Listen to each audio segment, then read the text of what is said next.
Do you find yourself waking up in the middle of the night with tears, thinking that you've disappointed your ancestors? That you will never be cool and alpha males like them?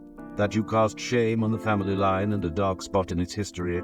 No, this isn't aimed at you personally, and I'm not here to peddle a masculinity course or promote alpha male ideal, though it might boost channel revenue, which is currently at zero. Instead, I'm here to provide examples of historical figures who would likely overshadow even Andrew Tate today, making him resemble a TikTok dancer selling makeup at a 10% discount. Before delving into how they established their own dynasties or conquered every woman and kingdom in their path, we first need to comprehend precisely what Rizz means. Rizz in online dictionaries refers to attractiveness, charm, or skill in a flirtation that enables one to effortlessly attract romantic or sexual partner. But if you're looking up Rizz in the dictionary, it usually means you don't have it. So it's important to realize that nowadays, it mainly means being successful with women, and those who have a high Rizz score also tend to do well with men. So let's move on to our candidates. The first candidate is King Solomon. Solomon was a biblical figure renowned for his wisdom, wealth, and prolific number of wives and concubines. As the son of King David, he ascended to the throne of Israel around the 10th century BC. According to biblical accounts in the Old Testament, Solomon was said to have had 700 wives and 300 concubines. You may think your father was a bad parent for leaving to get milk and never returning. Now imagine if your father had 1,000 different women instead. That's 1,000 cartons of milk that will never arrive. The stories tell that Solomon had a slippery tongue, and he knew how to talk to animals. But our Solomon also knew how to talk to women, which is significantly more difficult than animals. And his tongue was slippery with them too. In the tale of the Queen of Sheba, Solomon rizzed her time and again when he answered her riddles, proving why is he undisputedly the king of Rizz in the Bible. Our next candidate is a rather exceptional one. How exceptional? Well, there's a chance he might be your direct ancestor. Yes, yours. It's possible he's looking down at you from the heavens with a mixture of disdain and disappointment at this very moment. Or perhaps it's your mother scrolling through your browsing history. The next candidate needs no introduction. Genghis Khan. Genghis Khan, originally named Temujin, stands as a legendary figure in history, renowned as the founder of the vast Mongol Empire during the 13th century. Rising from humble beginnings, he unified the Mongol tribes through a combination of strategic brilliance, military might, and sheer force of will. Well, in addition to his conquests, Genghis Khan's personal life was a wild ride through a romantic jungle. Legends swirl around his many wives and concubines, proving that his prowess wasn't just on the battlefield.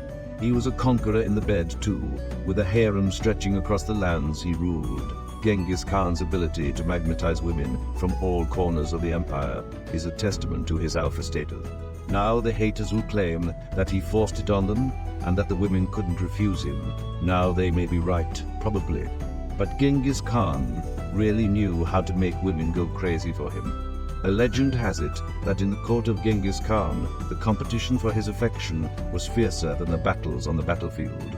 One particularly wild tale tells of a lavish banquet thrown in the Khan's honor, where the most beautiful and influential women from across the empire gathered to vie for his attention.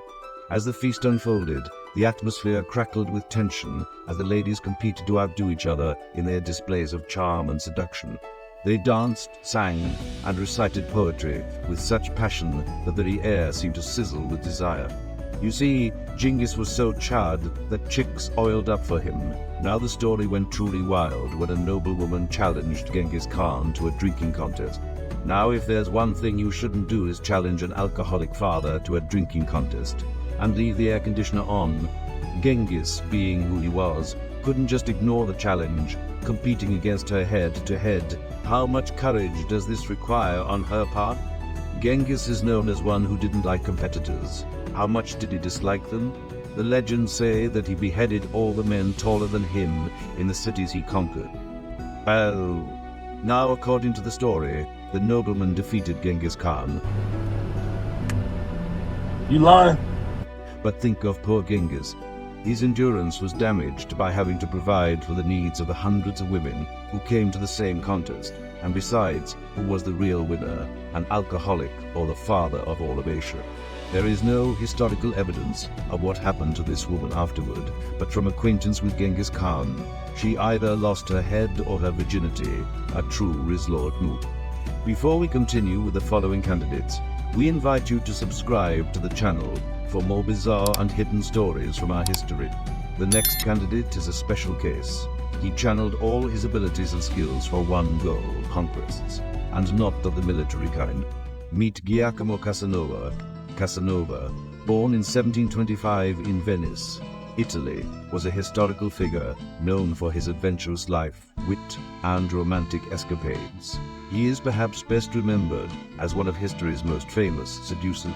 His life stories are simply one long sequence of hallucinations and adventures. Casanova was expelled from a seminary to priest. He was a soldier, preacher, spy, musician, carder, and alchemist. Reminds you of a famous philanthropist from our lifetime. In 1755, Casanova was arrested and imprisoned in Venice after complaints and whistleblowers accumulated against him regarding his occupations in the occult, his connections with foreign ambassadors, membership in the Masonic organization, and damage to the morals of married women. When Casanova was 17, he was in the process of studying to join the church, but his nocturnal activities were anything but appropriate for a future man of the cloth. He lost his virginity one night to two Venetian sisters, 15-year-old Moneta and 15-year-old Marta Savorzhin, themselves virgin. Though Casanova remembered his first tryst with fondness for the rest of his life, that fondness was not shared with at least one of the sisters. Marta entered a convent instead of marrying and prayed for Casanova's salvation, and after what happened in the next story about Casanova, he actually needs this salvation. Though Casanova never married, he had a handful of illegitimate sons and daughters littered across Europe. One of these was Leonilda, his daughter from an affair with Lucrezia Castelli. Casanova had almost unwittingly taken Leonilda as his lover in 1761 when he visited Naples. But when he learned that she was in fact his own flesh and blood, he wisely decided not to sleep with her. You can say many things about him, but the man has standards. Things took a bizarre twist many years later. Leonilda had been married off to a marchese, and Casanova's old flame, Lucrezia, invited him to visit them at their grand new home. Lucrezia seems to have confessed to Casanova that their daughter was unhappy for her husband was not giving her the child she so desperately wanted, so Casanova agreed to Lucrezia's plan. He would impregnate her himself. Record of this act comes from Casanova's own writing. The unholy union indeed had its desired effect. Casanova was both father and grandfather to Leonilda's son, brother, Sweet Home, Alabama. Selected stories of Casanova that did not pass the final selection. Make a girl abort her fetus, only to get her pregnant later. A daring escape from prison that turned him into a popular hero. A stormy affair with the daughter of the leader of the Frankish cult, making friends in really high places. And self-proclaimed stories about being a mystical wizard. And maybe there's something to that. Because to make these stories happen, you really need superpowers. And for dessert, we'll finish with our last candidate, Catherine I.E., Empress of Russia, because we also need a female representation for this list. Catherine I.E., known as Catherine the Great, was born on May 2, 1729, in Stettin, Prussia, now Szczecin, Poland.